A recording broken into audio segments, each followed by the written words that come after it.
Okay, my 2016 F-150, 140,000 miles on it. It's in great shape, runs great, 2.7 EcoBoost. The thing runs great, no issues at all. I've done, the normal maintenance, transmission, several times in the 140,000 miles. New shocks all the way around. I put Bilstein, I think they're 5100s on it. They were tight when I first put them on, but I think they've softened up in the last 10,000 miles. And actually, I think it rides pretty nice now. Brakes all the way around, new alternator, new battery. The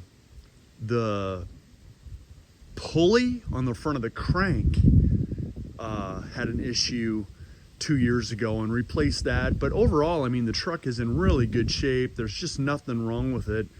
Had a ding right here during derecho.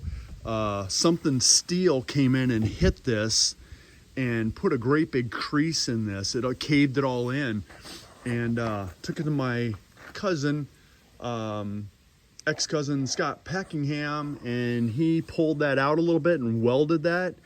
It wasn't easy. He's an aluminum welder, but this kind of aluminum is a little bit different, but pulled that back out and welded that closed, and then a body guy repainted this whole side, and that all turned out really good.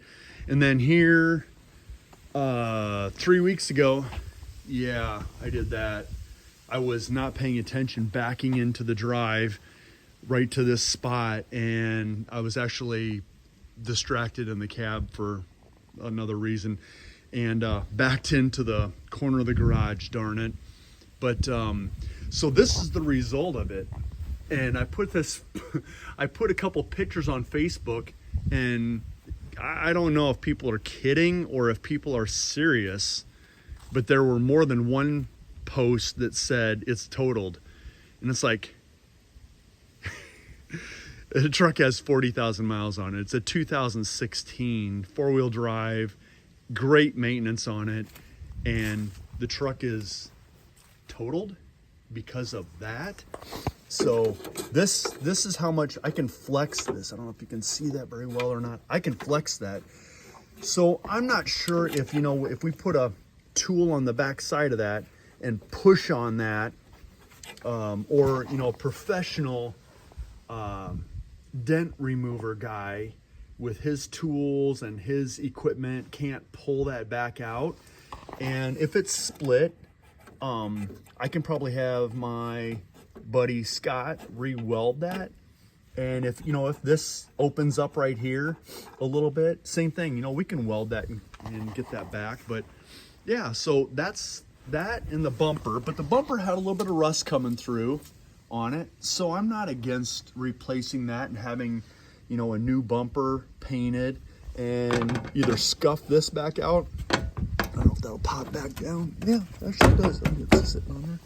I don't know if that'll if that'll buff out a little bit, or if a new rubber cap on that. I'm not against that. And obviously a little bit of body work to clean this up, but that's it. That's really it. So totaled. I don't know, even if you turn it in insurance, people are saying $6,000-$7,000 to fix that. And yeah, if you have to pull this whole side off and take everything apart, and it might be quite a bit of work, and I can understand $2,500, $3,000, but $6,000 or $7,000, I don't know, seems like a lot of money for what that is. But anyway, now that I've pulled the light out, which is kind of the point of this whole video, is to show you, here are the two lights. OEM that was broke, exploded. OEM, Amazon, brand new. They're identical. They are not kind of perfect. They're identical. It's exactly the same part. Came out of the same mold. The only difference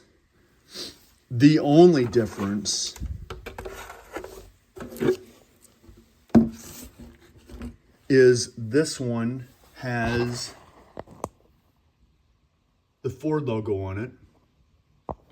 But everything else, all the numbers, I don't know, you probably can't read those numbers, but all the numbers, the factory OEM numbers, there's about 6 of them, are exactly the same. All those same exact numbers here. The texture, the texture across here, I mean, everything is exactly the same. So, OEM, $195. Aftermarket, or, well, call it aftermarket, I guess. Amazon, $49. I think I paid $50 delivered Prime. So if you're wondering if you can buy a cheaper alternative, and I like to buy OEM if I can afford it, or even a used pretty good shape. I mean, keep in mind, that's got 140,000 miles on it. Oh, I didn't look at this number. Yeah, same number.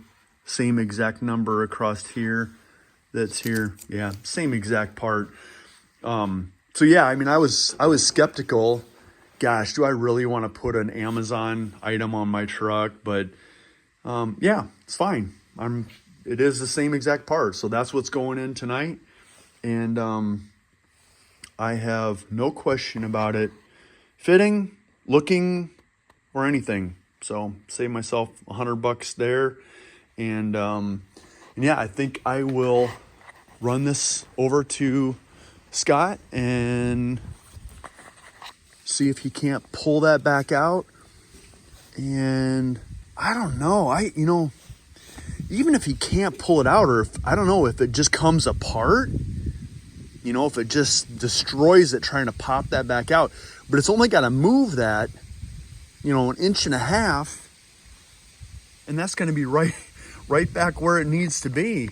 And like I said, put a new bumper on it. I'm not going to be happy trying to buff that out unless he can pull this too, pull that back out and get it to line up. It's scuffed up against that brick, but I don't know, it doesn't feel like it's even caved in. So I don't know if a guy can pull that. He might be able to and straighten that out and get that to be, 90%. And then the paint body guy said, even with this, if we get it really close and it's not, split really, really bad, that he can clean that up and make that look nice. That's who painted this over here. And, that was caved in and had that split there. So yeah, I think, all in all, I think I'll probably be into this for, a new bumper's probably $900, maybe $1,000. I'll see if I can find a used one that's in good shape at Sand Hill in Western Iowa. But outside of that, and I wouldn't doubt that rubber piece is $200-300, but I don't think we're going to be anywhere near $6,000 or $7,000. So anyway, I just wanted to share that with you and let you know that yeah, aftermarket Amazon taillights for $50 or $195. There's nothing wrong with that. So hope you learned something from this, and hope you can save a few bucks if you have to replace at least taillights on your F-150. Thanks for watching.